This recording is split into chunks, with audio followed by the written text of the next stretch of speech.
பாலக் பன்னீர் தேவையான பொருட்கள்: பசலைக்கீரை நன்கு அலம்பி பொடியாக நறுக்கிக் கொண்டது 1 கட்டு, பன்னீர் 100 கிராம், கரம் மசாலா பொடி 1 டீஸ்பூன், பச்சை மிளகாய் 1, இஞ்சி 1 அங்குலத்துண்டு, ஜீரகம் 1 டீஸ்பூன், பூண்டு 4 பல், எண்ணெய் தேவையான அளவு. பொடியாக நறுக்கிய வெங்காயம் 1 கப். இப்போ அடுப்பில் ஒரு கடாய் வச்சு கடாய் காய்ந்ததும் எண்ணெய் விட்டு இந்த பன்னீரை, பொடியாக நறுக்கிய பன்னீரை வறுத்துக்க போகிறோம்.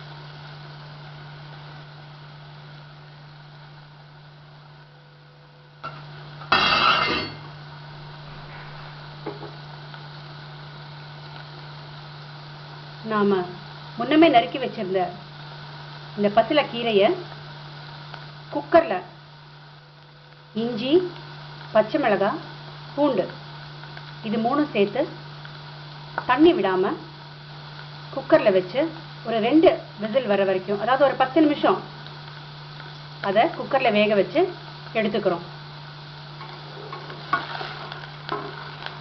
இப்போது இந்த பன்னீரை நல்லா எண்ணெயில் வதக்கிக்கிறோம்.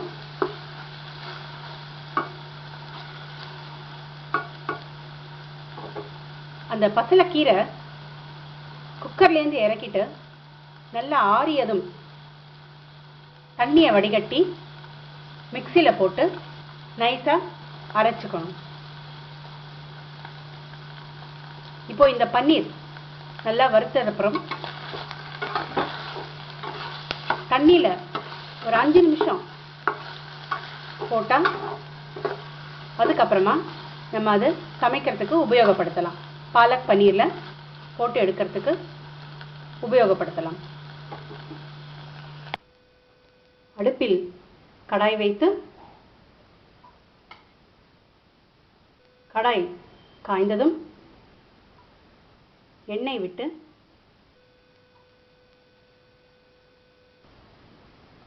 ஜீரகம் போட்டு தாளித்துக் கொள்ள வேண்டும். 1 டீஸ்பூன் ஜீரகம்,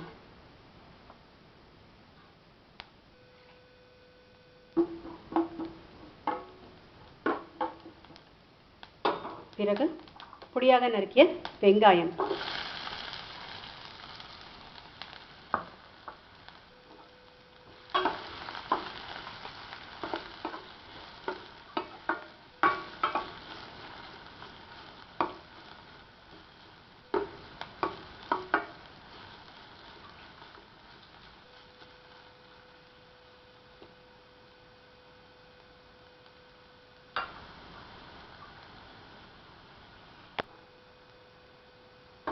வெங்காயம் இளம் சிவப்பாக மாறியதும் மைய அரைத்து வைத்திருக்கும் பசலைக்கீரை அந்த விழுதை இதில் போட்டு நன்கு சேர்த்து கலக்க வேண்டும்.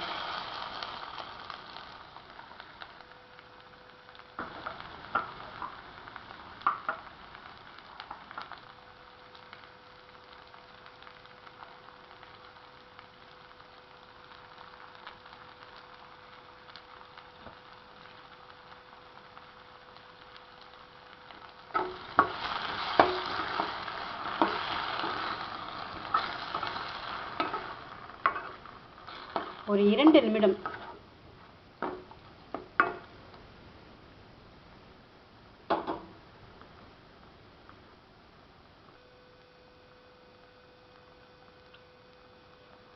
இப்போ இந்த பசலைக்கீரை அரைக்கிறதுக்கு முன்னாடி தண்ணியை வடிகட்டி எடுத்து வச்சுருந்தோம்.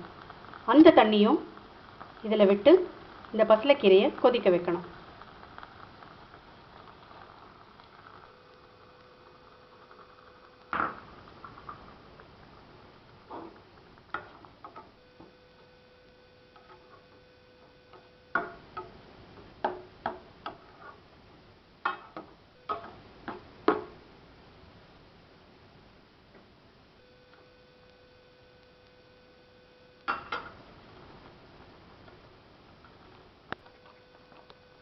இப்போ இது கொதிச்சுன்னு இருக்கு. இப்போ இதில் வறுத்து வச்சிருக்கிற பன்னீர் துண்டுகள் இதில் போட்டு இன்னொரு 2 நிமிஷம் அதில் கலக்கி கொதிக்க வைப்போம்.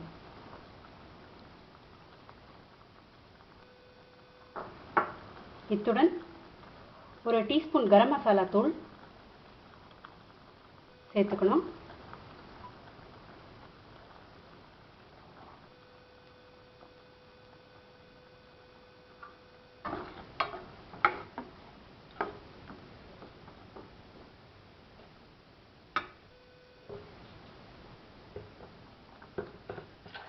உப்பு தேவையான அளவு போட்டுக்கோங்க.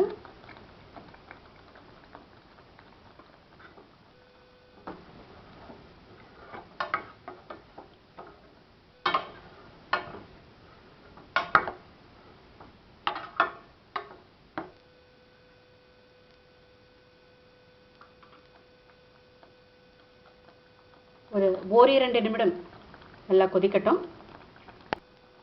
இப்போ இதில் நல்லா கொதிச்சுன்னு இருக்கு. இதை நம்ம இறக்கிடலாம். விருப்பப்படுறவங்க அவங்க விருப்பத்துக்கு சுவைக்கு ஏற்ற மாதிரி இதில் எலுமிச்சை பழ சாறு பிழிந்து உண்ணலாம்.